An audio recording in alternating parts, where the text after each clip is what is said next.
그날 밤 친구 남편이 잘못 들어선 순간 내 오랜 삶의 지루한 페이지들이 모두 찢겨나가는 것 같았다. 어둠 속 낯선 온기가 스쳐 지나간 손끝의 감촉은 예기치 않은 전율로 심장을 관통했고 나는 마치 번개 맞은 나무처럼 그 자리에 얼어붙었다. 수십 년을 함께 웃고 울었던 친구의 얼굴이 아른거렸지만 그 순간 피어난 감정은 이성의 영역을 아득히 넘어선 것이었다. 그의 존재는 마치 오래된 숲에 피어난 독버섯처럼 아름답지만 위험한 유혹이었다. 황혼의 문턱에서 찾아온 이 격정은 과연 축복일까? 아니면 파멸의 서곡일까? 죄책감과 갈망 사이에서 숨쉬는 모든 순간이 흔들렸다. 그 뜨거운 시선이 내게 닿는 순간 나는 이미 돌아올 수 없는 강을 건너고 있었다. 내 안에 잠자던 욕망이 깨어나는 소리. 과연 이 멈출 수 없는 이끌림의 끝은 어디일까? 그날 밤 친구 남편이 잘못 들어선 순간 내 오랜 삶의 지루한 페이지들이 모두 찢겨 나가는 것 같았다. 어둠 속 낯선 온기가 스쳐 지나간 손끝의 감촉은 예기치 않은 전율로 심장을 관통했고 나는 마치 번개 맞은 나무처럼 그 자리에 얼어붙었다. 수십 년을 함께 웃고 울었던 친구의 얼굴이 아른거렸지만 그 순간 피어난 감정은 이성의 영역을 아득히 넘어선 것이었다. 그의 존재는 마치 오래된 숲에 피어난 독버섯처럼 아름답지만 위험한 유혹이었다. 황혼의 문턱에서 찾아온 이 격정은 과연 축복일까? 아니면 파멸의 서곡일까? 죄책감과 갈망 사이에서 숨쉬는 모든 순간이 흔들렸다. 그 뜨거운 시선이 내게 닿는 순간 나는 이미 돌아올 수 없는 강을 건너고 있었다. 내 안에 잠자던 욕망이 깨어나는 소리. 과연 이 멈출 수 없는 이끌림의 끝은 어디일까? 미나의 삶은 정오를 훌쩍 넘긴 여름날의 한낮 같았다. 뜨겁지도 그렇다고 차갑지도 않은 그저 지루할 정도로 일정한 온도의 연속. 창가에 놓인 난초 화분처럼 계절의 변화를 고스란히 겪어내며 묵묵히 제자리를 지키는 그런 삶이었다. 60대 후반 손목 관절엔 가끔 시큰한 통증이 찾아왔지만 그 외엔 특별히 아픈 곳도 없었다. 아파트 창문으로 쏟아지는 오후의 햇살은 늘 거실 한가운데 놓인 앤티크 협탁 위 먼지 한 톨까지 투명하게 비쳤고 그녀는 매일 그 먼지를 닦아내며 하루를 시작했다. 옅게 우려낸 녹차 한 잔, 조용한 음악, 그리고 가끔 펼쳐드는 시집 한 권. 그게 미나의 세계였다. 평온하다고 말해야 할까? 고요하다는 표현이 더 적절할지도 모른다. 아니, 어쩌면 공허하다는 말이 가장 진실에 가까울 것이다. 자식들은 각자의 삶을 찾아 떠난 지 오래였고 남편은 10년 전 갑작스러운 심장마비로 세상에 없었다. 텅 빈 집, 텅 빈 공간만큼이나 그녀의 마음 한구석도 늘 비어 있었다. 그 빈자리를 메우려 시도하지 않은 것은 아니었다. 동호회에도 나가보고 봉사활동도 시작해봤지만 그 모든 관계는 일정 선 이상 깊어지지 못했다. 마치 투명한 유리벽에 둘러싸인 것처럼 사람들과 함께 웃고 대화하는 순간에도 그녀는 늘 혼자였다. 그 외로움은 이젠 일상처럼 그녀를 감쌌고 굳이 떨쳐내려 애쓰는 것조차 소모적인 일로 느껴졌다. 삶은 원래 이런 것인가? 이 나이가 되면 모두가 이런 식의 쓸쓸함을 안고 사는 걸까? 그런 질문을 던져봐도 돌아오는 대답은 늘 메아리 없는 침묵뿐이었다.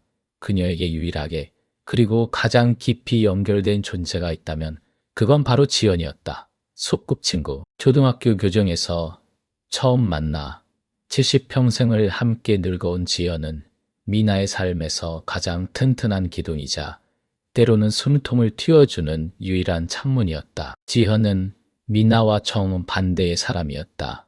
늘 활기차고 감정 표현에 솔직하며 사람들과 어울리기를 좋아했다. 미나의 고요함은 지연의 활기 앞에서 잠시나마 빛을 발했고 지연의 웃음소리는 미나의 적막한 삶에 생기를 불어넣었다. 미나야, 요즘 어때? 집에서 또 시집만 읽고 있는 거 아니지?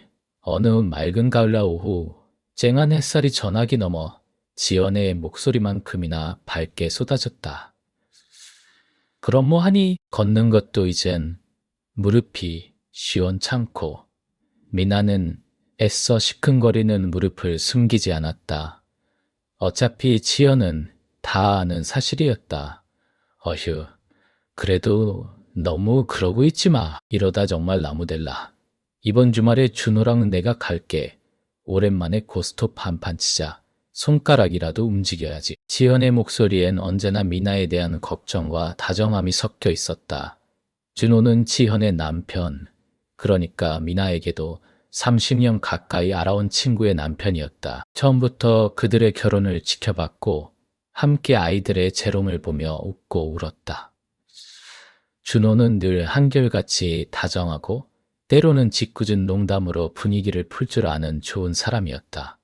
미나는 그를 그저 지현의 남편, 그 이상도 이하도 아닌 익숙하고 편안한 존재로 여겨왔다. 친구 부부의 행복은 그녀에게 당연한 배경이었다. 그날은 유난히 비가 거세게 내렸다. 장마의 끝자락이라더니 하늘에 구멍이라도 뚫린 듯 굵은 빗줄기가 도시 전체를 집어삼킬 기세였다. 오후 5시가 채 되기도 전에 온 세상이 잿빛으로 물들었고 미나의 아파트는 금세 어둠 속에 잠겼다. 지연과 준호는 약속대로 일찍 도착했다. 빗소리에 묻혀 초인종 소리도 잘 들리지 않는 듯했다. 지연은 젖은 머리카락을 털며 거실로 들어섰고 준호는 현관에서 신발의 물기를 털어냈다. 어휴, 비가 이렇게 올 줄 알았으면 그냥 다음에 올 걸 그랬나. 미나, 너 집에서 비 샌다고 전화하는 줄 알았잖아. 지현은 특유의 호탕한 웃음소리로 어둠을 밀어냈다. 괜찮아. 오랜만에 너희랑 같이 저녁 먹는 게 어디라고. 미나는 주방에서 미리 준비해둔 잡채와 전을 꺼내며 미소 지었다. 셋은 익숙하게 저녁 식탁에 둘러앉아 소박한 만찬을 즐겼다. 빗소리만이 유일한 배경음악이 되어주었다. 식사가 끝나고 셋은 거실에 앉아 가벼운 이야기를 나누었다. 준호는 은퇴 후 시작한 낚시 동호회 이야기를 늘어놓았고 지현은 선주들의 재롱을 자랑했다. 미나는 주로 듣는 쪽이었다. 그들의 대화 속에 자연스럽게 끼어들기보다는 그저 그들의 행복한 모습을 보는 것으로 만족했다. 그때였다. 시직, 쾅, 순간 온 아파트의 불이 동시에 꺼졌다. 갑작스러운 어둠에 셋은 동시에 숨을 들이켰다. 창밖의 빗소리만 더욱 크게 들려왔다. 어머나, 정전인가봐. 지연이 놀라 소리쳤다. 이럴 줄 알았으면 양초를 미리 꺼내놓을 걸. 준호가 중얼거렸다. 미나는 어둠 속에서 손을 더듬어 커피 테이블 위 찻잔을 잡았다. 온기가 남아있었다. 익숙한 어둠이었지만 이렇게 완전히 칠흑 같은 어둠은 오랜만이었다. 거실 장식장 서랍에 랜턴이랑 양초 있을 거야. 준호, 당신이 좀 찾아봐 줄래? 지연이 말했다. 어디라고? 아, 이 어둠 속에서 어떻게 찾지? 준호는 헛웃음을 흘렸다. 내 방에 작은 스탠드 조명이 있는데 미나가 말하려 했지만 지연이 먼저 끼어들었다. 미나 방은 저쪽 안쪽이잖아. 이 어둠에 잘못하다 넘어질라. 준호 씨, 그냥 거실장 서랍 찾아봐.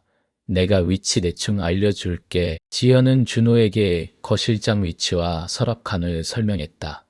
미나는 그저 소파에 앉아 가만히 빗소리를 들었다. 어둠 속에서 시각을 잃으니 다른 감각들이 예민해졌다. 빗물이 창문을 때리는 소리, 멀리서 들려오는 천둥 소리, 지현과 준호의 희미한 대화 소리, 그리고 아주 가까이에서 느껴지는 눅눅한 공기의 냄새. 잠시 후 준호가 랜턴을 찾아 주방으로 향했다. 물이라도 좀 마셔야겠다. 답답하네. 그 사이 지연은 화장실에 잠시 다녀온다며 방을 나섰다. 미나는 혼자 어둠 속에 남겨졌다. 정막이 다시 그녀를 감쌌다. 빗소리는 여전히 격렬했다. 이 어둠이 낯설면서도 한편으로는 묘한 안정감을 주었다. 마치 세상의 모든 시선에서 벗어나 혼자 존재하는 듯한 착각을 불러일으켰다. 그때였다. 어이쿠, 갑작스러운 둔탁한 소리와 함께 누군가의 체온이 미나의 어깨를 스쳤다. 아니, 스친 정도가 아니었다. 어둠 속에서 방향을 잃은 누군가가 중심을 잃고 쓰러지려는 순간 그녀를 지지대 삼아 잠시 몸을 기댄 듯한 짧지만 강렬한 접촉이었다. 낯선 온기, 단단한 팔뚝이 그녀의 어깨와 등 쪽을 감쌌다. 코끝에 훅 끼쳐오는 옅은 남자 향수 냄새, 그리고 빗물에 젖은 듯한 옷깃의 서늘한 감촉미나는 심장이 쿵 하고 바닥으로 떨어지는 것 같았다. 머릿속이 새하얘졌다. 본능적으로 숨을 멈췄다. 누구지? 지현인가? 하지만 이 체격은, 그리고 이 익숙한 듯 낯선 향기는 미미나 씨 죄송합니다. 아, 여기가 지연이 방인 줄 알았어요. 어둠 속에서 준호의 목소리가 들려왔다. 당황함과 미안함이 뒤섞인 목소리였다. 그는 미나의 방 문턱에 서서 지현의 방으로 착각하고 잘못 들어섰던 것이다. 주방에서 물을 마시고 돌아오던 길, 완전히 암흑이 된 복도에서 방향을 잃은 탓이었다. 그의 팔은 여전히 미나의 어깨를 감싸고 있었다. 아니, 정확히는 그녀가 앉아있는 소파 등받이와 그녀의 어깨 사이에 그의 팔이 놓여 있었다. 그는 순간적으로 몸의 균형을 잃으면서 소파에 앉아있던 미나에게 기대어 중심을 잡은 것이었다. 미나는 얼어붙은 듯 미동도 하지 못했다. 그의 손가락 끝이 스웨터 위로 그녀의 피부에 닿는 듯한 착각마저 들었다. 짧은 순간이었지만 그 감촉은 그녀의 모든 감각을 깨웠다. 마치 깊은 잠에 빠져있던 호수가 갑작스러운 바람에 흔들려 잔물결을 일으키듯 미나의 내면 깊숙한 곳에서 무언가가 요동치기 시작했다.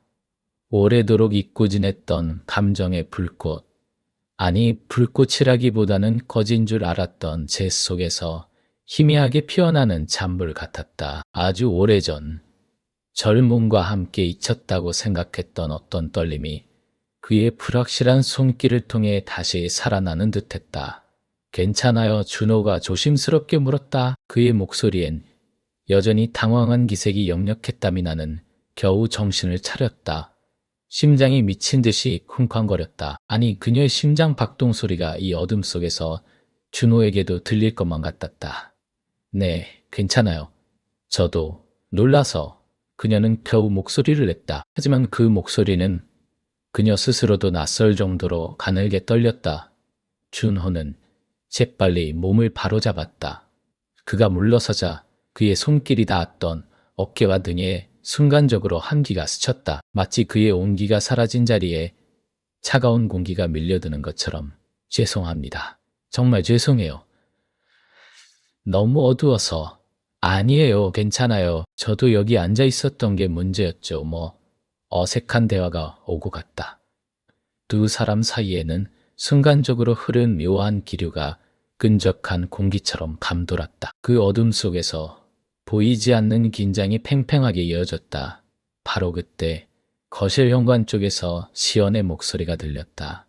여보, 미나, 거기 둘이 어디야? 너무 어두워서 아무것도 안 보여. 지현의 목소리는 구원처럼 들렸다. 준호는 안도의 한숨을 쉬며 지연이 있는 쪽으로 향했다. 여기 있어요.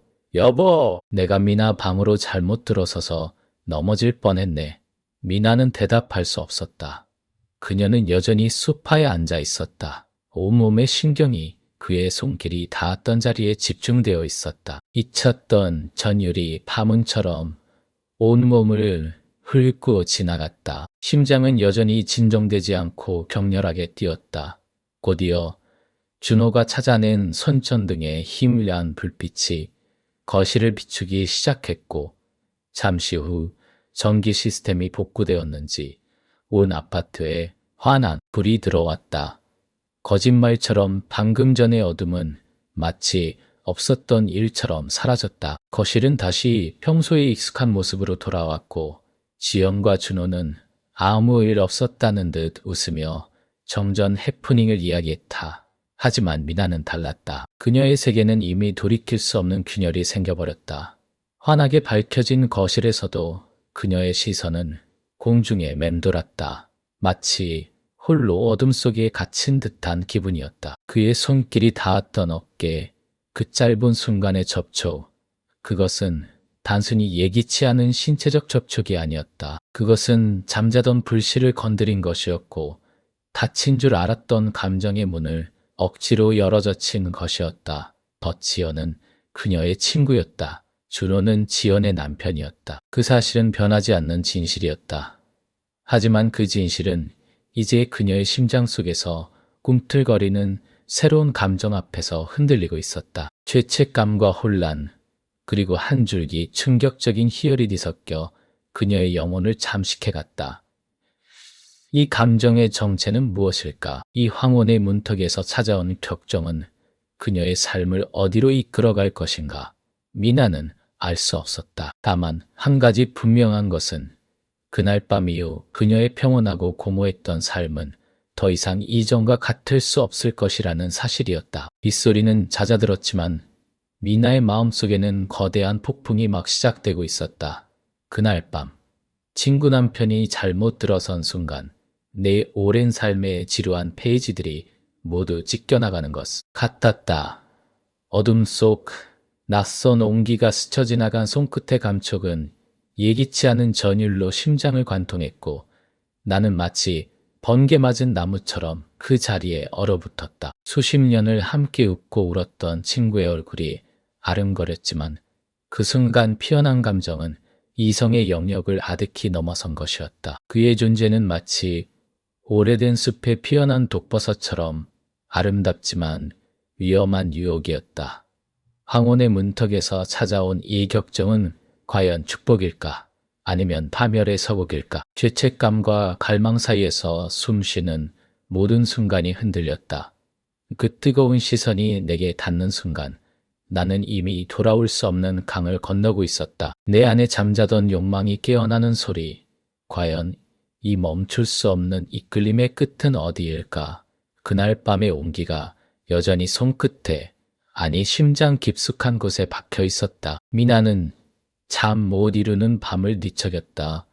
이불은 무겁고 베개는 축축했다. 눈을 감으면 어둠 속에서 준호의 흐릿한 윤곽이 떠올랐고 흐릿한 어둠 속에서도 그의 눈빛은 어찌나 선명한지 무심코 스쳤던 그 순간의 체온, 어둠 속에서 잠시 엉켰던 숨결, 그리고 뒤늦게 찾아온 혼란스러움이 그녀의 오장육부를 휘젓는 것 같았다. 그건 단순한 착각도 일시적인 실수도 아니었다. 분명 잘못된 일이었음에도 불구하고 그 짜릿한 충격은 뇌리를 떠나지 않고 끈질기게 매달렸다.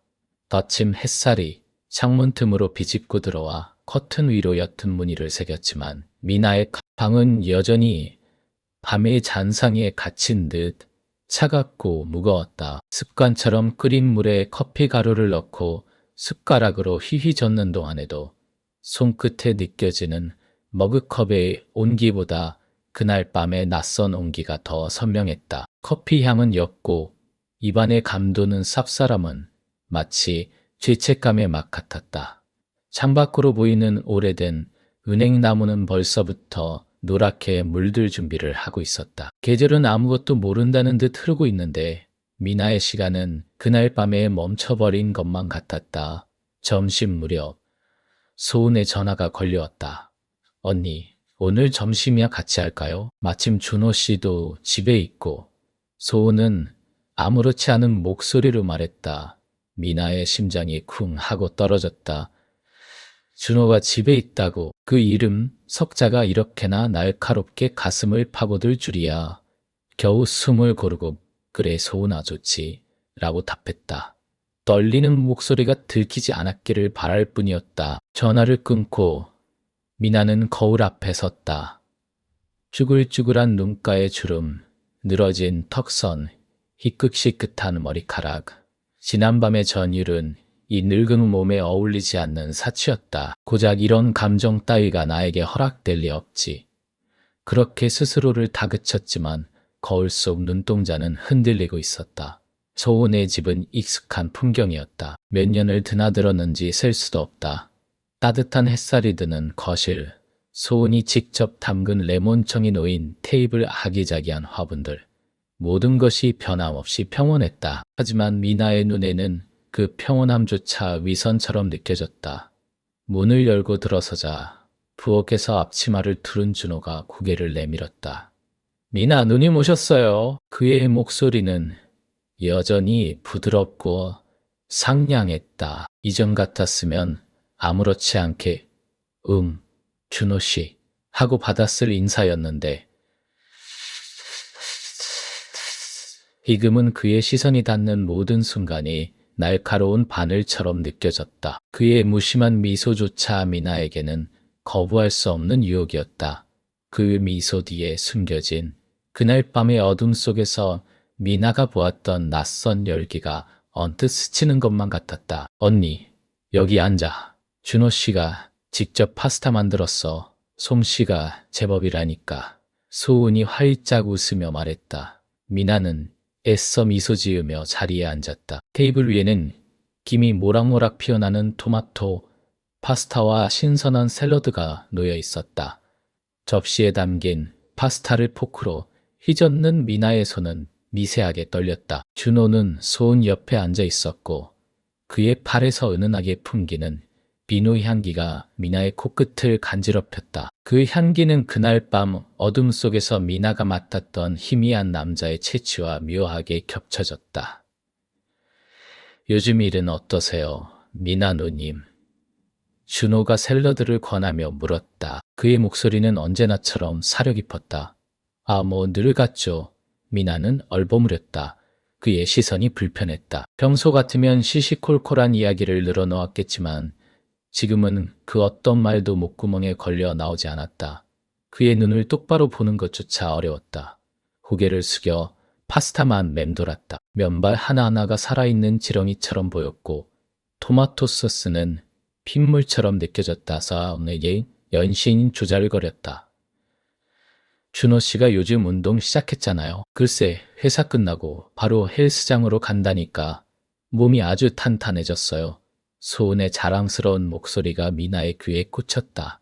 탄탄해진 몸이라. 그날 밤 어둠 속에서 스쳤던 그의 어깨, 팔뚝의 감각이 섬뜩하게 되살아났다. 미나는 무의식적으로 자신의 손을 움켜쥐었다. 손바닥에 땀이 찼다. 식사를 마친 후 준호는 설거지를 자청했다.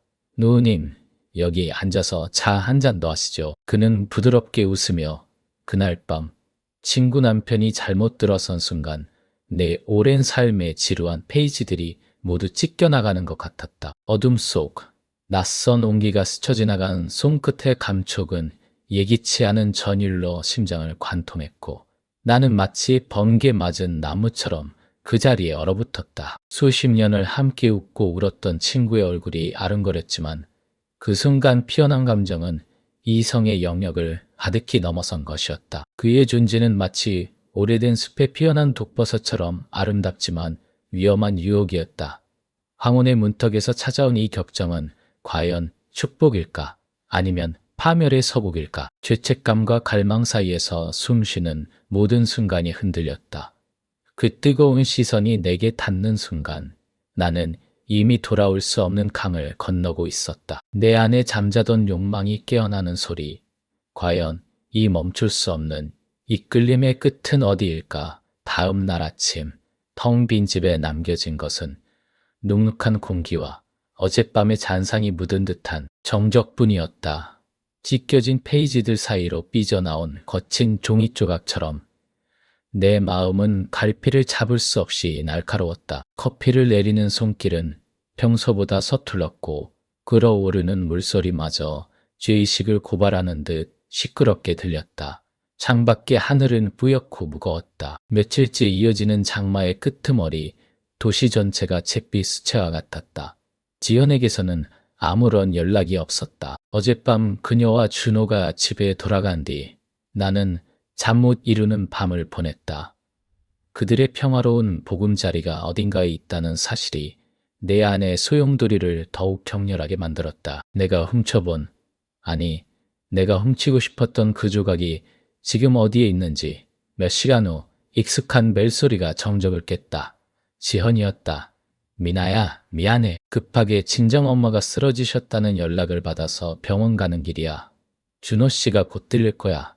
내가 부탁했던 그 화분 좀 옮겨달라고 했거든. 그녀의 목소리는 급하고 불안정했다. 나는 대답할 틈도 없이 응, 알았어 라고 겨우 뱉고 말았다. 화분, 언제 내가 그런 부탁을 했지. 순간 기억을 더듬었지만 그런 약속은 없었다. 그녀는 준호에게 나를 만나게 할 명분을 찾고 있었던 걸까? 아니면 그저 그녀의 불안한 마음에 내가 잠시 기대고 싶었던 것일까? 이젠 확신할 수 없었다. 전화가 끊어지고 나는 다시 고독에 잠겼다. 심장이 미친 듯이 뛰었다. 준호가 온다고. 방금 전까지 무겁게 가라앉아 있던 공기가 일순간 차갑고 날카로운 파동으로 변했다. 화분은 사실 어제 저녁 내가 거실 한 구석에 있는 낡은 도자기 화분을 보며 이거 너무 무거워서 옮기기가 힘들다 라고 혼잣말처럼 중얼거렸던 기억이 희미하게 떠올랐다. 지연이 그걸 기억하고 준호에게 부탁한 것이리라. 그녀의 세심함이 지금 나에게는 비수가 되어 돌아왔다. 준호는 예상보다 일찍 도착했다. 현관벨이 울리는 소리는 심장 박동과 함께 귀청을 때리는 듯했다. 거울에 비친 내 얼굴은 창백했고 눈 밑에는 어제의 흔적이 선명했다. 애써 입술에 생기를 불어넣으려 립스틱을 덧발랐지만 손끝은 떨렸다. 문을 열자 그의 모습이 어둠 속에 서 있었다. 잿빛 하늘을 배경으로 그의 어깨는 더욱 넓고 단단해 보였다.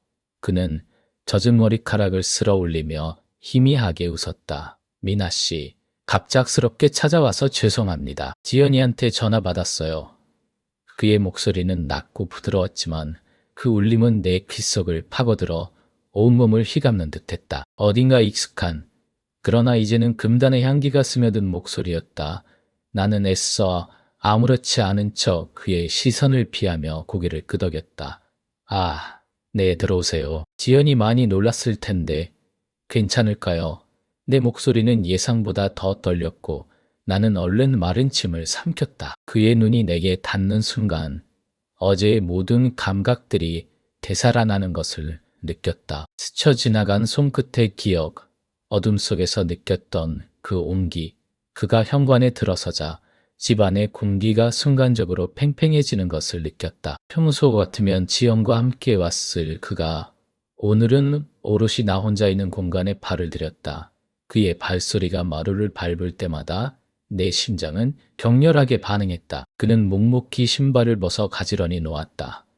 그 사소한 행동마저 어딘가 모르게 완벽하게 정돈된 그의 삶의 한 단면처럼 느껴졌다. 나는 거실로 먼저 들어섰다. 저 화분이요.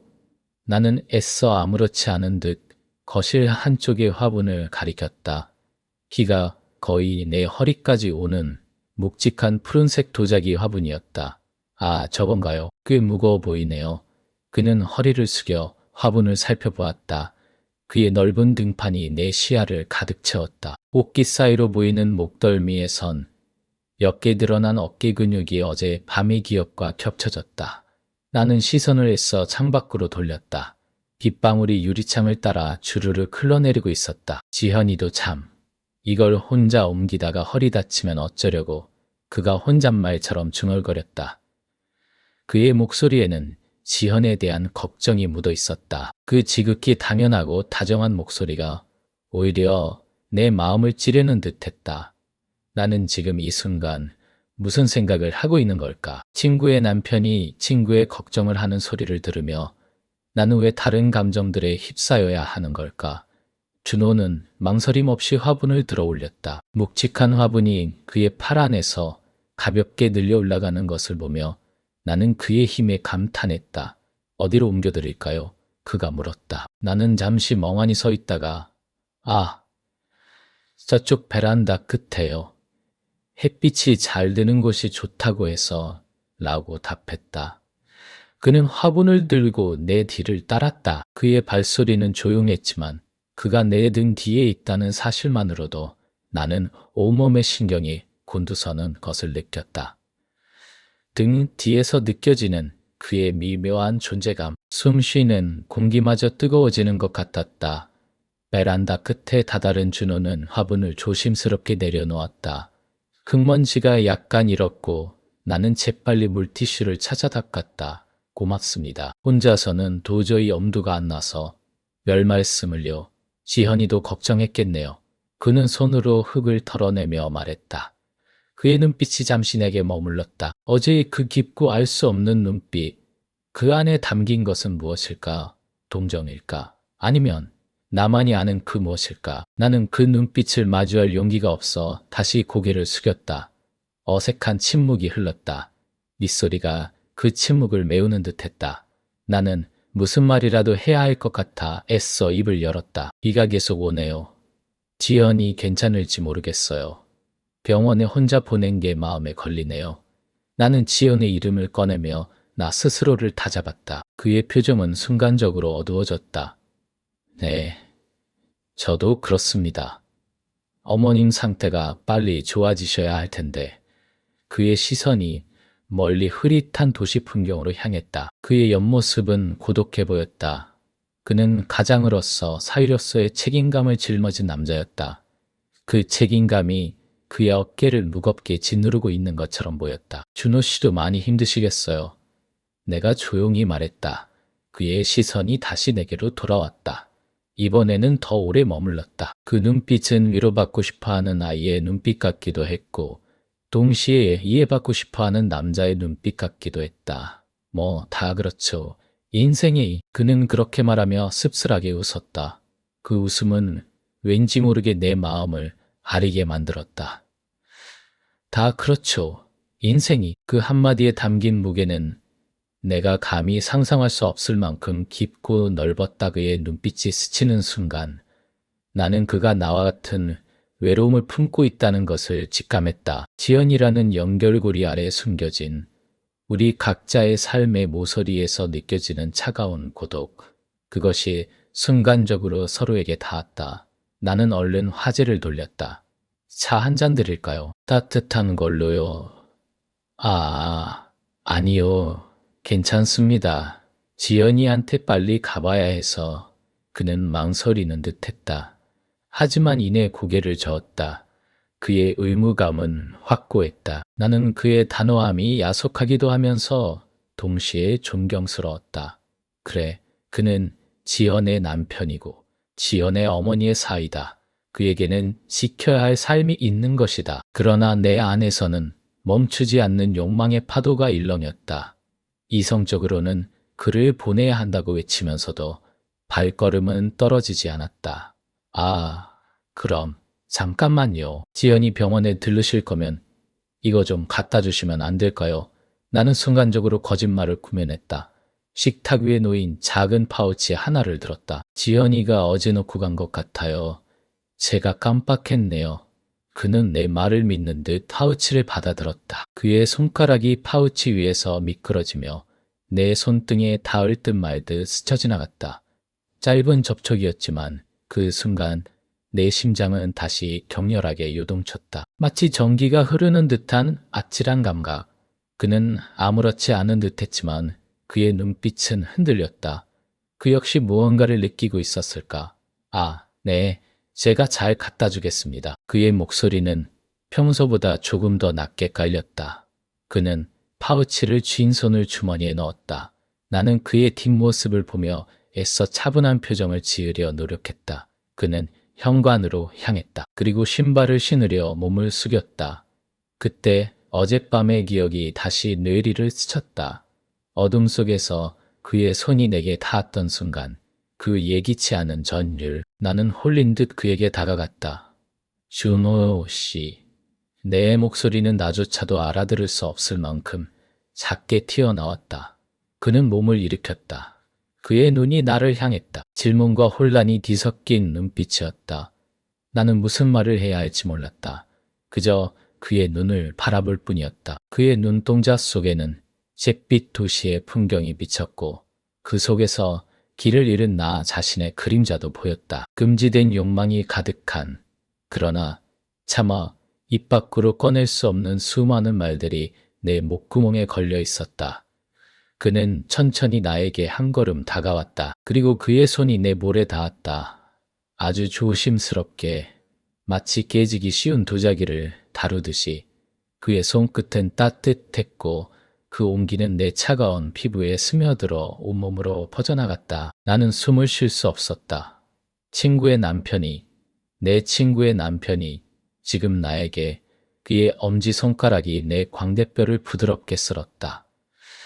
그 짧은 순간 시간은 멈추고 공간은 사라졌다. 오직 우리 둘만이 존재했다. 주변의 모든 소음이 사라지고 오직 그의 숨소리와 내 심장 소리만이 들리는 듯했다. 미나 씨, 그의 목소리는 거의 속삭임에 가까웠다. 그 안에는 갈등과 후회, 그리고 어쩌면 나와 같은 갈망이 담겨 있었다. 그의 눈빛은 깊고 흔들렸다. 나는 그 눈빛 속에서 나 자신의 혼란스러운 마음을 보았다. 그때였다. 내 휴대폰에서 쨍한 알림음이 울렸다. 지현이 보낸 문자였다. 얼마 괜찮으시대. 다행이다. 준호 씨 아직 거기 있어. 화분 다 옮겼대. 현실의 날카로운 칼날이 우리의 환상을 단번에 베어버렸다. 준호는 화들짝 놀라며 손을 거두었다. 그의 얼굴에는 당혹감과 죄책감이 역력했다. 나는 얼른 휴대폰 화면을 꺼뜨리고 애써 미소 지었다. 아, 지현이네요. 걱정했나 봐요. 내 목소리는 평소처럼 들렸을까? 아니, 분명 어딘가 갈라져 있었을 것이다. 준호는 어색하게 뒷머리를 긁적였다. 네, 그럼 저는 이만 가보겠습니다. 화분은 잘 옮겨놨으니 걱정 마세요. 그는 현관을 나섰다. 그리고 다시 한번 나를 돌아보았다.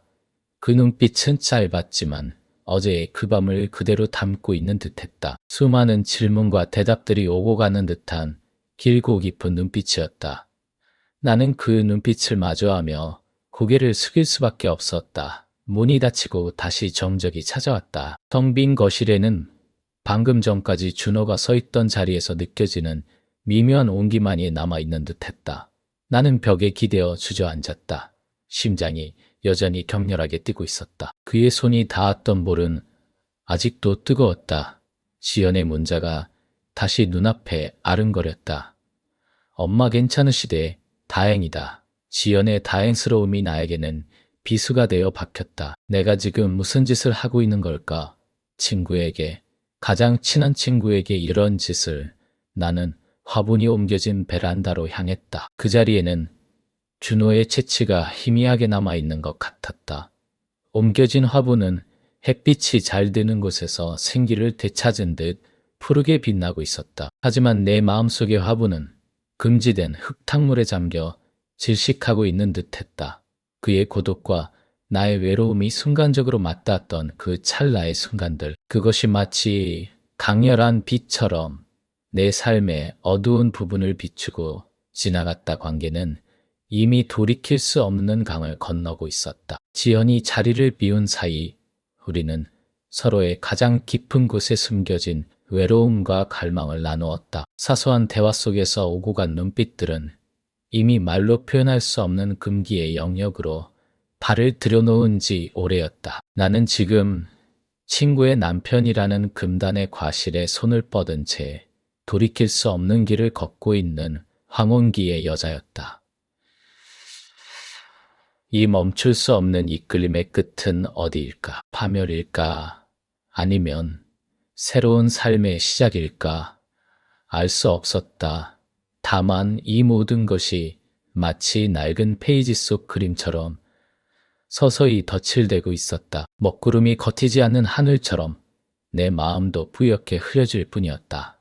죄책감이라는 그림자가 모든 것을 집어삼키고 있었다. 하지만 그 그림자 속에서 욕망은 더욱 선명하게 빛났다. 이 위험한 감정의 춤은 이제 막 시작되었을 뿐이었다. 그날 밤 친구 남편이 잘못 들어선 순간 내 오랜 삶의 지루한 페이지들이 모두 찢겨나가는 것 같았다. 어둠 속 낯선 온기가 스쳐 지나간 손끝의 감촉은 예기치 않은 전율로 심장을 관통했고 나는 마치 번개 맞은 나무처럼 그 자리에 얼어붙었다. 수십 년을 함께 웃고 울었던 친구의 얼굴이 아른거렸지만 그 순간 피어난 감정은 이성의 영역을 아득히 넘어선 것이었다. 그의 존재는 마치 오래된 숲에 피어난 독버섯처럼 아름답지만 위험한 유혹이었다. 황혼의 문턱에서 찾아온 이 격정은 과연 축복일까? 아니면 파멸의 서곡일까? 죄책감과 갈망 사이에서 숨쉬는 모든 순간이 흔들렸다. 그 뜨거운 시선이 내게 닿는 순간 나는 이미 돌아올 수 없는 강을 건너고 있었다. 내 안에 잠자던 욕망이 깨어나는 소리, 과연 이 멈출 수 없는 이끌림의 끝은 어디일까? 그 밤 이후 세상은 미나에게 이전과 다른 색으로 다가왔다. 모든 것이 선명하면서도 동시에 흐릿했다. 길가에 가로등 불빛이 너무 강렬해 눈이 아렸고 사람들이 웅성거리는 소리는 마치 내 심장이 죄책감으로 쿵쿵거리는 소리처럼 들렸다. 친구의 얼굴을 볼 때마다 목구멍에 가시가 박힌 듯 숨쉬기가 버거웠고 준호의 이름 석자가 입술에 오르내릴 때면 혀끝이 마비되는 기분이었다. 애써 외면하려 해도 그날 밤의 공기와 그의 체향이 자꾸만 코끝을 간지렸다. 준호는 미묘하고 영리하게 다가왔다. 노골적이지 않았지만 그의 의도는 분명했다. 처음엔 정말 우연이었다. 미나가 자주 가는 동네에 도서관 앞 벤치에 그가 앉아 있었다.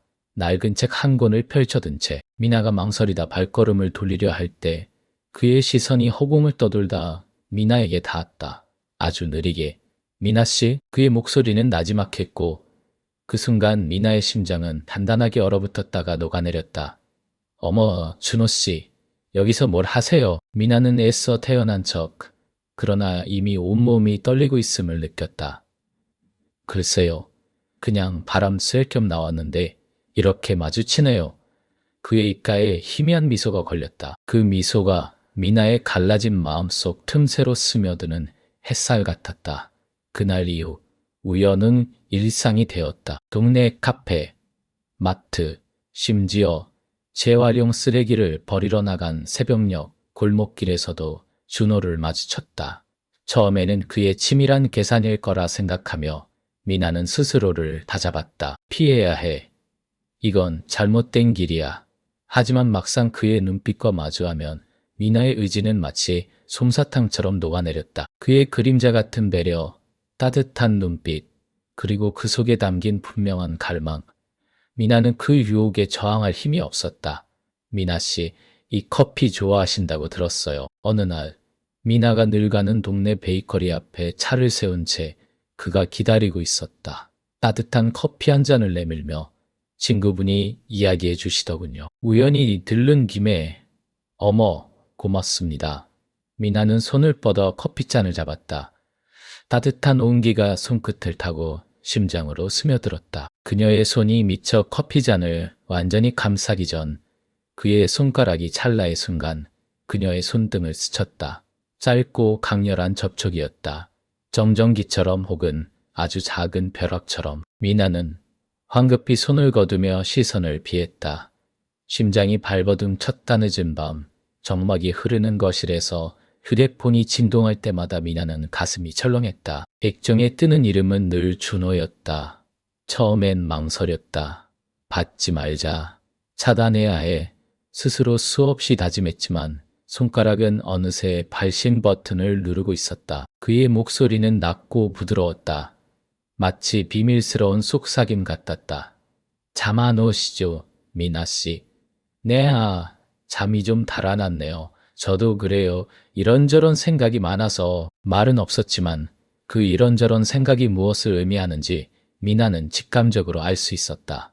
그리고 그 침묵 속에서 둘은 서로의 존재를 더욱 깊이 느끼고 있었다. 전화는 때론 한두 마디 짧은 안부로 끝났지만 어떤 날은 새벽을 넘어 동이 틀 때까지 이어지기도 했다. 친구에게조차 말하지 못했던, 아니 스스로도 직시하기 두려웠던 내면의 가장 깊은 곳에 숨겨진 이야기들을 미나는 준호에게 털어놓기 시작했다. 지나간 젊음에 대한 아쉬움, 남편과의 엇갈린 마음, 팍팍한 삶의 무게.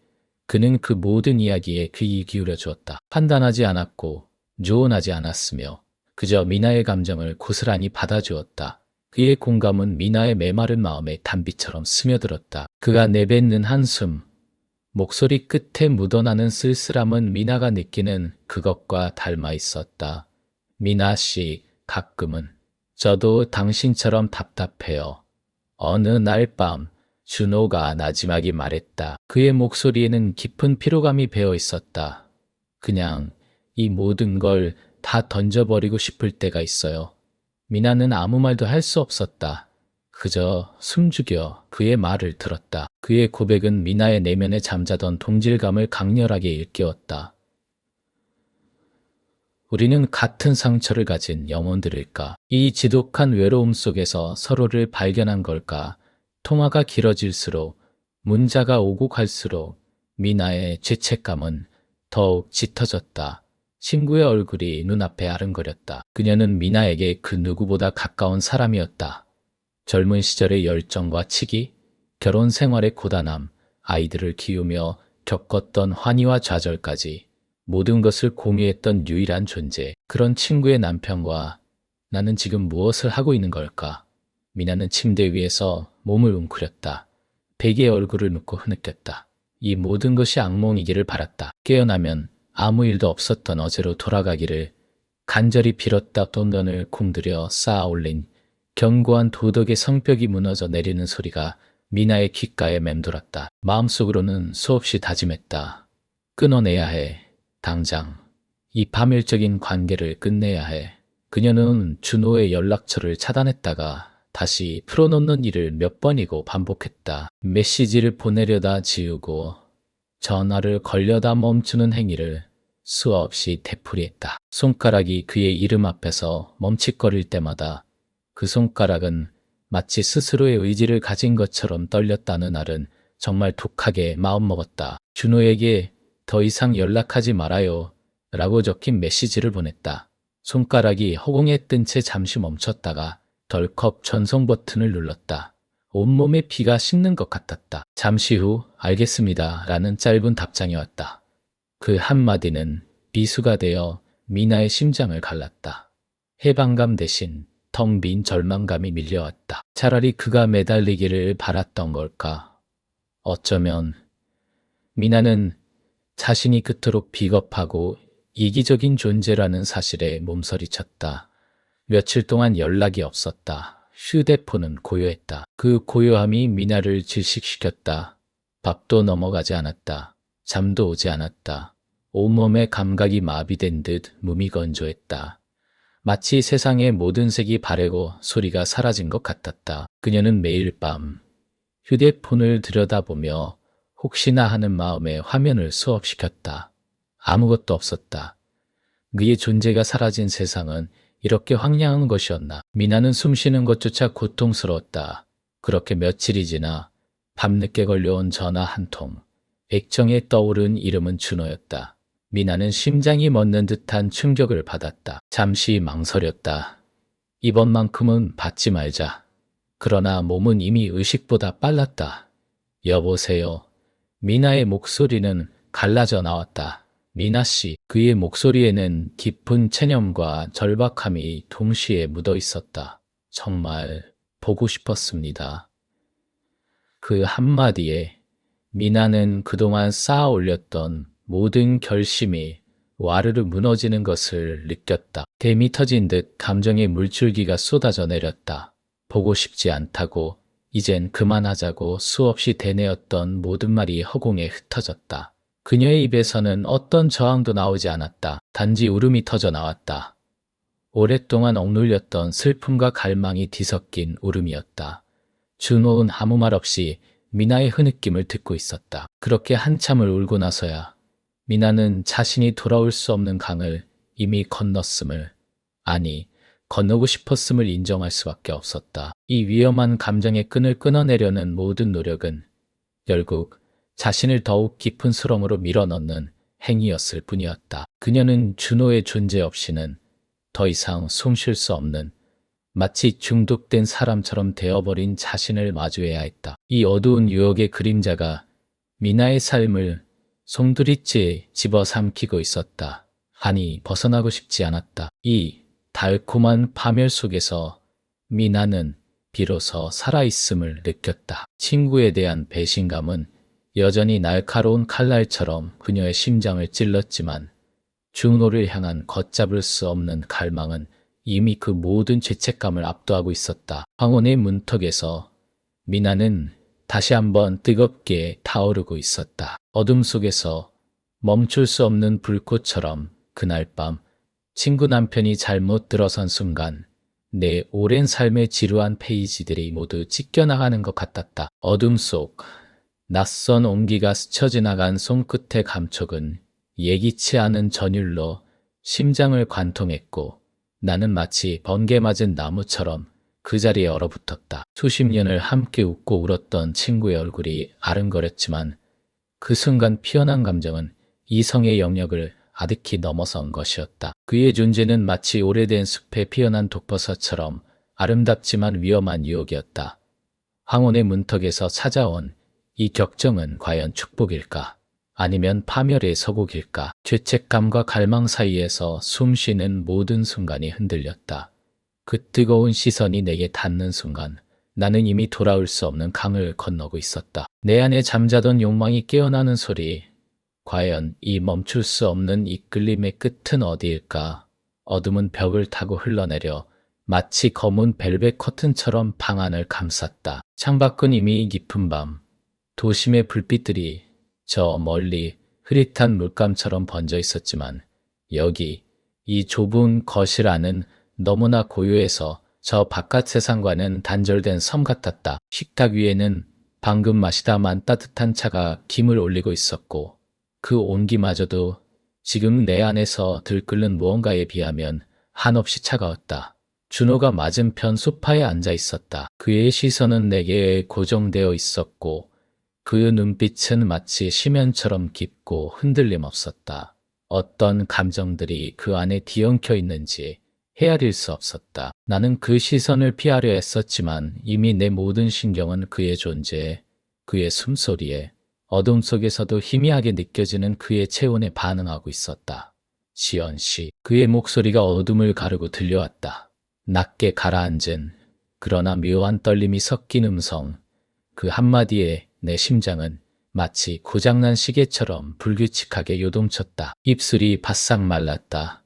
무엇라 답해야 할지, 아니 어떤 표정을 지어야 할지조차 알 수 없었다. 친구 미나의 얼굴이, 그녀의 해맑은 웃음소리가 뇌리를 스치고 지나갔다. 우리가 함께 보냈던 수십 년의 세월이, 약속처럼 굳건했던 우정이 지금 이 순간 먼지처럼 부서져 내리는 것만 같았다. 죄책감은 칼날이 되어 내 가슴을 난도질했다. 하지만 그와 동시에 이 감정의 깊은 수렁 속으로 더욱더 빠져들고 싶은 지독한 갈망이 그 칼날의 상처 위로 끈적하게 스며들었다. 나는 비겁했다. 이 순간 나 자신조차도 이해할 수 없는 모순된 욕망에 사로잡혀 있었다. 괜찮아요. 준호가 한 걸음 더 다가왔다. 소파 팔걸이에 기댄 채 그의 손이 마치 홀린 듯 내 손을 향해 뻗어오는 것이 보였다. 닿을 듯 말 듯 그 간절한 움직임에 나는 숨조차 쉬기 어려웠다. 손끝이 닿는 순간 나는 또다시 얼어붙었다. 지난번 어둠 속에서 스쳐 지나갔던 그 찰나의 감촉과는 비교할 수 없는 훨씬 더 농밀하고 뜨거운 온기였다. 그의 손가락이 내 손등을 스치자 마치 전기가 통하듯 온몸의 털이 곤두섰다. 그 뜨거운 감각은 심장을 넘어 혈관을 타고 온몸을 휘저었고 머릿속은 온통 새하얗게 변했다. 준호 씨, 이러시면 안 돼요. 간신히 쥐어짠 목소리는 너무나 가늘어서 마치 바람 소리처럼 덧없이 사라질 것 같았다. 하지만 내 손은 그의 손을 뿌리치지 못했다. 오히려 마치 물에 젖은 낙엽처럼 그의 손길에 이끌려 아주 작은 힘으로 떨리고 있었다. 나는 나 자신이 낯설었다. 평생을 성실하고 단정하게 살아왔다고 자부했는데 지금의 나는 욕망 앞에 맥없이 무너져 내리는 허수아비 같았다. 내가 요즘 어떻게 지내는지 아세요? 준호의 목소리가 한층 더 낮아졌다. 갈라지는 듯한 음성에는 절박함이 묻어 있었다. 그는 내 손을 완전히 감싸쥐었다. 그의 손바닥에서 전해지는 압력은 부드러웠지만 단호했다. 마치 더 이상 나를 놓아줄 생각이 없다는 듯이. 지연 씨 생각만 해요. 매 순간 매 시간이 지연 씨로 가득 차버렸어요. 고백이었다. 나는 눈을 감았다. 아니 감을 수밖에 없었다. 그의 말이 귓가를 파고들 때마다 내 안에 죄책감과 환희가 잔혹하게 뒤엉켰다. 미나가 생각났다. 그녀의 순진한 눈빛, 나를 향한 변함없는 신뢰, 그 모든 것이 나를 질식시켰다. 나는 한때 내가 사랑했던 남자와 헤어졌을 때도 이렇게 비참하지는 않았다. 그때는 온전히 내 슬픔이었고 내 고통이었다. 하지만 지금의 내 고통은 미나의 것이기도 했다. 아직 알지도 못하는 그녀의 미래의 고통인데요. 준호 씨, 이건 미나한테, 친구한테 우리가 이럴 수는 없어요. 나의 저항은 너무나 미약했다. 이미 내 목소리에서는 설득력도 단호함도 찾아볼 수 없었다. 그저 망설임과 애원만이 가득할 뿐이었다. 그의 손은 내 손을 놓아주지 않았다. 오히려 그의 엄지손가락이 내 손등을 느릿하게 쓸어내렸다. 그 작은 동작 하나하나에 나는 미쳐버릴 것만 같았다. 나도 알아. 그의 말은 어둠 속으로 스며들었다. 나도 알아요. 하지만 멈출 수가 없어. 멈추려고 애써봤는데 안 돼. 지연 씨를 볼 때마다 숨이 막혀 심장이 찢어질 것 같아. 그의 손이 내 얼굴을 향해 움직였다. 따뜻한 그의 손바닥이 내 볼을 감쌌다. 섬세한 떨림이 전해졌다. 그의 눈은 여전히 나를 응시하고 있었다. 어둠 속에서도 빛나는 듯한 그 눈빛 속에서 나는 혼란스러운 내 자신을 보았다. 거울을 보는 것 같았다. 나도 그와 똑같은 눈빛을 하고 있었을까? 두려움, 갈망, 그리고 절박함이 뒤섞인 그날 밤 준호가 말을 이었다. 그의 엄지손가락이 내 뺨을 부드럽게 쓸었다. 지현 씨가 내 이름을 불렀을 때 내 평생 잊을 수 없을 거예요. 그 순간 모든 것이 변했어. 내가 알던 세상이 무너져 내리는 것 같았다고. 그날 밤 그 짧은 순간의 착각. 술에 취해 침대를 잘못 찾아든 준호. 어둠 속에서 나는 그를 남편이라 착각했고 그의 손길을 거부하지 않았다. 아니 거부할 수 없었다. 찰나의 망설임 후 나는 그의 온기를 받아들였다. 그리고 그 착각이 깨어난 순간 죄책감과 함께 타오르기 시작한 불길 같은 욕망은 쉬이 꺼지지 않았다. 더 침묵이 흘렀다. 길고 답답한 침묵. 그 침묵 속에서 내 안의 모든 방어막이 서서히 무너져 내리는 것을 느꼈다. 이성과 도덕, 죄책감으로 쌓아 올렸던 거대한 성이 그의 고백과 그가 전하는 온기 앞에 한낱 모래성처럼 허물어졌다. 나는 더 이상 저항할 힘이 없었다. 어쩌면 처음부터 없었을지도 모른다. 그저 허상에 불과했던 저항이었을 뿐. 그의 얼굴이 조금씩 아주 천천히 가까워졌다. 나는 숨을 멈췄다. 그의 뜨거운 숨결이 내 입술에 닿았다. 달콤하고 위험한 향기가 났다. 나는 눈을 질끈 감았다. 미나의 얼굴이, 그녀의 밝은 미소가 또다시 내 눈앞에 아른거렸지만 이제는 그 환영조차도 흐릿해져 가는 것 같았다. 그의 입술이 내 입술에 닿았다. 부드럽고 조심스러웠지만 동시에 확신에 찬 움직임이었다. 입술이 포개지는 순간 나는 마치 깊은 바닷속으로 가라앉는 듯함을 느꼈다. 모든 소리가 먹먹해지고 오직 그의 숨결과 내 안에서 폭주하는 심장 소리만이 존재했다. 죄책감은 여전히 날카로운 송곳처럼 가슴을 찔러왔지만 그보다 더 강렬한 무언가가 내 이성을 마비시켰다.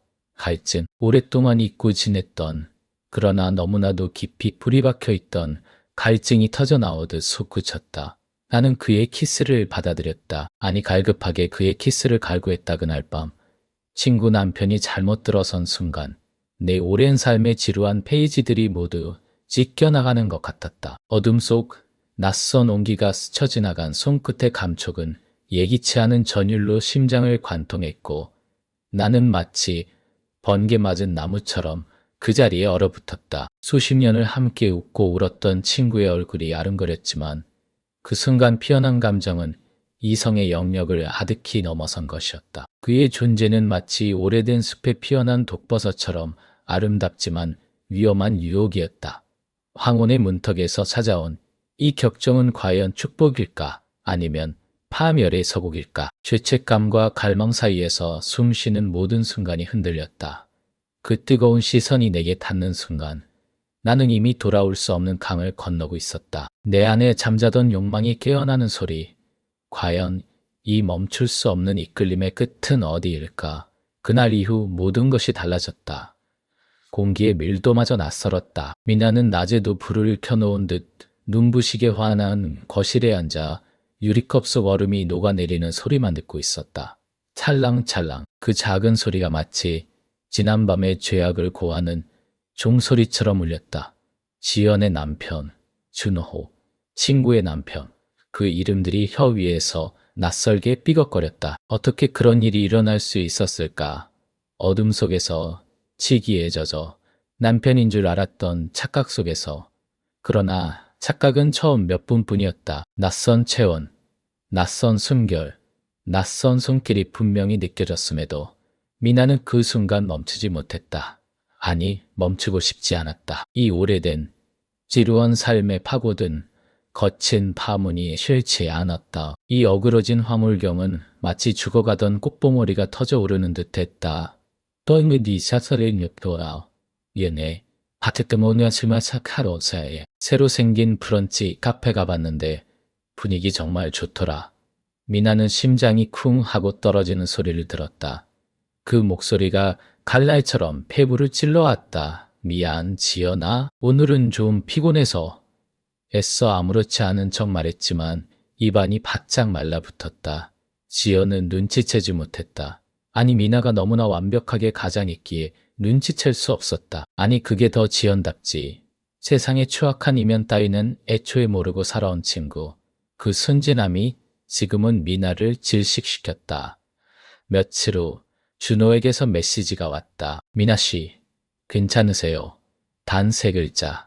하지만 그 속에는 억누른 감정들이 폭풍처럼 휘몰아치는 듯했다. 미나는 한참을 망설이다 답장을 지웠다 썼다. 반복했다. 네, 괜찮아요. 신경 쓰지 마세요.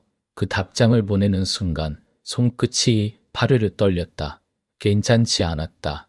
그 밤 이후로 괜찮은 순간은 단 한 번도 없었다. 잠자리에 들면 그의 채취, 그의 거친 숨소리, 그의 눈빛이 눈앞에 선명하게 떠올라 잠 못 이루는 밤이 이어졌다. 그의 죄책감 어린 시선과 그러나 어딘가 모르게 미묘한 끌림을 담고 있던 그 시선이들은 약속이라도 한 듯 서로를 피했다. 지연과의 모임에도 의뢰 따라오던 준호가 불참하는 일이 잦아졌다.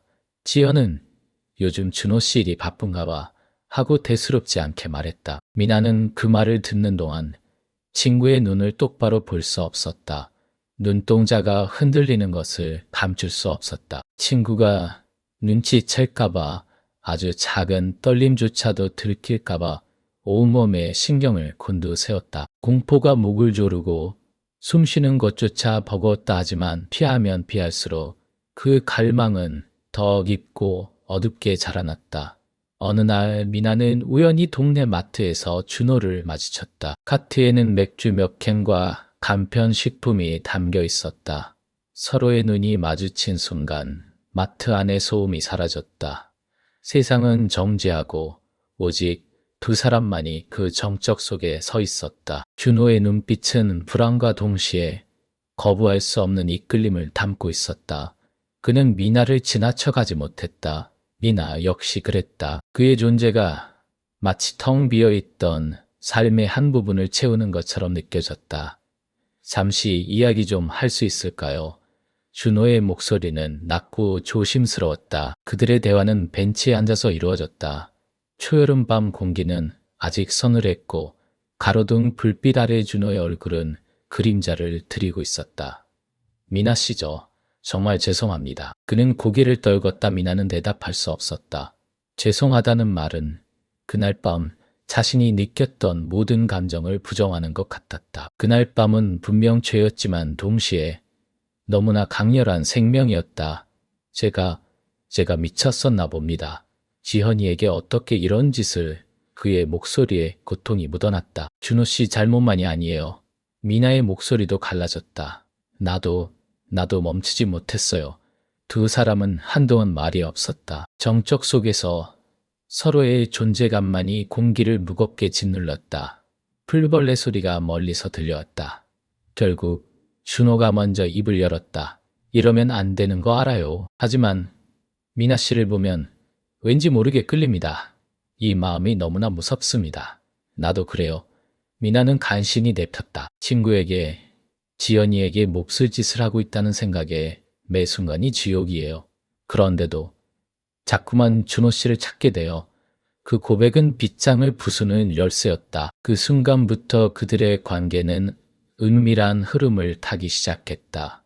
죄책감이라는 거대한 강물 아래로 숨어든 물줄기처럼 그들은 조심스럽게 서로를 향해 흘러갔다. 때로는 오래된 서점 구석에서, 때로는 인적이 드문 공원 벤치에서, 때로는 차 안에서 짧고 파편적인 만남들이 이어졌다. 그들은 손을 잡는 것조차 허락된 사치가 아니었고 그저 서로의 눈빛 속에서 위안을 찾았다. 몇 마디 말과 함께 섞이는 한숨, 어둠 속에서 스쳐 지나가는 손끝의 떨림, 그 모든 것이 그들의 황혼의 사랑이었다. 쓸쓸하고 아름다웠다. 미나는 이중 생활에 익숙해져 갔다. 지영과 만나 수다를 떨 때는 언제나처럼 웃고 그의 남편 준호의 안부를 물었다. 준호 씨 요즘 바쁘다며 몸 조심하라고 전해줘. 그 말을 할 때마다 미나의 심장은 얼음장처럼 차가워지는 동시에 죄의식의 물길에 타들어갔다. 준호 역시 마찬가지였다. 그는 아내에게 변함없이 다정했고 미나와 마주칠 때면 고통스러운 눈빛을 잠시 흘릴 뿐 완벽하게 가장했다. 이 모든 것이 마치 정교하게 짜인 연극 같았다. 그러나 그들의 감정은 너무나 진짜였다. 너무나 뜨거웠다. 이 비밀스러운 만남은 그들에게 삶의 유일한 활력소가 되어주었다. 잊고 살았던 열정, 다시는 느낄 수 없을 거라 생각했던 심장의 고동. 준호는 미나에게 위로와 이해를 주었고 미나는 준호에게 삶의 새로운 의미를 불어넣었다. 그들의 사랑은 독버섯처럼 아름답고 독약처럼 치명적이었다. 황혼역, 붉게 물든 노을 아래서 그들은 서로의 존재를 확인했고 그 짧은 순간의 행복이 그들을 다시금 일상 속으로 밀어넣는 연료가 되었다. 그들은 매 순간 헤어질 결심을 했다.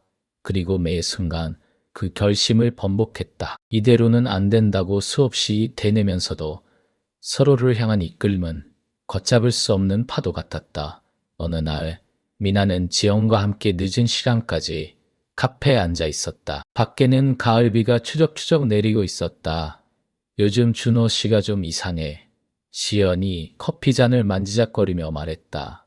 미나의 심장이 쿵 하고 떨어졌다. 무슨 일 있어? 애써 태어난 척 물었지만 목소리가 미세하게 떨렸다. 글쎄, 예전 같지 않아. 전에는 나한테 시시콜콜한 이야기도 다 했거든. 근데 요즘엔 좀 피하는 것 같기도 하고 퇴근도 늦어지고 왠지 모르게 벽이 느껴져. 지현은 한숨을 쉬었다. 내가 너무 예민한 건가 갱년기인가 봐. 미나야. 미나는 할 말을 잃었다. 지연의 예리함이 아니라 그의 순진함이 더 고통스러웠다. 진실을 알게 될 때 친구가 얼마나 아파할지 상상조차 되지 않았다. 남자들 다 그렇지 뭐. 나이 들면 좀 무뚝뚝해지기도 하고. 미나는 기계적으로 대답했다. 준호 씨도 회사 일 힘든가 보지. 그 순간 미나는 자신이 지연의 세상에 균열을 내는 파괴자라는 사실을 뼈저리게 깨달았다. 친구의 고통을 아는 동시에 그녀의 남편과 비밀을 공유하는 이 잔인한 아이러니. 결국 그들의 비밀은 오래가지 못했다. 작은 균열에서 시작된 것이었을까? 아니면 이미 오래전부터 존재했던 것일까? 준호가 지연에게 보냈던 메시지였다. 아니, 정확히 말하면 미나에게 보냈어야 할 메시지를 실수로 지연에게 보낸 것이었다. 환웅은 오늘었어. 미나 씨 목소리 들으니까 좀 살 것 같아. 내일 그 공원에서 잠시 볼 수 있을까? 지연은 그 메시지를 처음 읽었을 때 자신의 눈을 믿을 수 없었다. 다시 읽고 또 다시 읽었다. 숨이 턱 막혔다. 준호 씨, 미나 씨, 그 두 이름이 어떻게 한 문장 안에 들어갈 수 있을까? 심장이 찢어지는 듯한 고통이 밀려왔다. 믿을 수 없어. 이건 아니야. 내가 잘못 본 거야. 지연은 떨리는 손으로 준호에게 전화를 걸었다. 그러나 그는 받지 않았다. 불안감은 순식간에 거대한 공포로 변했다. 지연은 곧장 미나에게 전화를 걸었다. 미나 역시 받지 않았다. 그때 지연은 직감했다. 모든 것이 와르르 무너지는 소리가 들렸다. 자신이 살아온 세상이 솜두리째 거짓이었다는 사실이 그녀의 뇌리를 강타했다. 그녀는 울지 않았다. 그저 멍하니 앉아 준호의 집으로 돌아오기를 기다렸다. 늦은 밤 준호가 현관문을 열고 들어왔다. 그의 얼굴은 피곤해 보였지만 평소와 다름없었다. 하지만 지연의 눈에 비친 그는 이미 낯선 사람이 되어 있었다. 자기, 아직 안 자고 뭐해? 준호가 다정하게 물었다. 지현은 아무 말 없이 휴대폰을 그의 앞에 내밀었다. 화면에는 준호가 미나에게 보낸 메시지가 선명하게 떠 있었다. 준호의 얼굴에서 핏기가 가셨다. 그는 굳어버린 채 아무 말도 할 수 없었다. 이게 뭐야? 지연의 목소리는 칼날처럼 날카로웠다. 떨림 하나 없는 섬뜩하리 많지 차가운 목소리였다. 설명해봐, 준호 씨. 준호는 고개를 떨궜다. 그의 침묵은 곧 시인과 같았다. 미나 언니는 내 제일 친한 친구야. 지현의 목소리가 점차 높아졌다. 어떻게 나한테 이럴 수 있어? 너희 둘이 어떻게? 그녀는 결국 무릎을 꿇고 주저앉았다. 울음이 터져나왔다. 오열이었다. 오랜 세월 쌓아온 신뢰가, 사랑이, 우정이 한순간에 산산조각 나는 고통이 그녀의 온몸을 찢어발겼다. 내가 뭘 그렇게 잘못했는데 나한테 왜 이래? 그녀의 비명에 가까운 울음소리는 빈집을 가득 채웠고 준호는 그저 굳은 채 고개만 떨구고 있었다. 그는 지연의 울음소리가 찢어질 듯한 자신의 심장을 갈갈이 찢어놓는 것을 느꼈다. 그에게도 고통이었다. 미나에게 그랬던 것처럼 이 모든 것이 현실이 아닐까 하는 끔찍한 악몽 같았다. 미나는 다음 날 지현에게서 연락을 받았다. 짧고 단호한 메시지였다. 지금 당장 만나. 그녀는 지연의 눈물을 마주할 자신이 없었다. 아니, 그보다 더 큰 두려움은 지연의 증오였다. 지난밤 잠 못 이루는 밤을 보내면서도 미나는 준호에게서 연락이 오지 않는다는 사실에 내심 안도했다. 이대로 모든 것이 끝나기를 바랐다. 그러나 동시에 그의 부재가 그녀를 질식시킬 듯이 짓눌렀다. 두 여자는 한 카페에서 만났다. 한때는 함께 웃고 떠들던 자리였다. 이제는 얼음장처럼 차가운 침묵만이 흘렀다. 지연의 얼굴은 퉁퉁 부어 있었고 눈은 핏발이 서 있었다. 그녀의 눈빛은 미나를 꿰뚫는 듯했다. 다 들었어. 지현이 말했다. 그녀의 목소리는 너무나 낮아서 거의 들리지 않을 정도였다. 내가 내 남편이랑 감히 미나는 고개를 들 수 없었다. 할 말이 없었다. 변명도 사과도 어떤 말도 이 상황을 바꿀 수 없었다. 왜 그랬어, 미나 언니? 지연의 목소리가 점차 떨렸다. 우리 우정은 뭐였어? 수십 년을 함께 온 시간들이 다 거짓이었어. 미나는 가슴이 찢어지는 고통을 느꼈다. 그러나 그 고통 속에서도 준호와의 순간들이 아득한 빛처럼 아른거렸다. 그녀는 정말 파렴치한 인간이었다. 미안해, 지현아. 미나는 겨우 입을 열었다. 용서받지 못할 짓을 했어. 하지만 나도 정말 힘들었어요. 힘들었다고. 그게 핑계가 돼. 언니는 내 제일 친한 친구잖아. 내 남편을. 지현은 결국 테이블을 내리쳤다. 나가. 당장 내 눈앞에서 사라져. 두 번 다시 보지 마. 지연의 고통은 미나에게 지옥이었다. 친구의 얼굴에 떠오른 절망을 보면서 미나는 그제야 자신이 저지른 일의 무게를 온몸으로 받아들였다. 아름답다고 믿었던 황혼의 사랑은 결국 모두에게 깊은 상처를 남기는 비극적인 파멸의 서곡이었다. 미나는 카페를 나와 비틀거렸다. 빗방울이 얼굴을 때렸다. 아내의 눈물이었다. 그녀는 친구를 잃었다. 모든 것을 잃었다. 그녀의 마음속에는 이제 준호와의 추억과 친구에게 새겨준 지울 수 없는 상처만이 남았다. 그날 이후 미나는 준호와 단 한 번도 연락하지 않았다. 할 수 없었다. 그들의 사랑은 시작부터 이미 죽어 있었다. 지현에게 들킨 순간 모든 것이 부서졌다.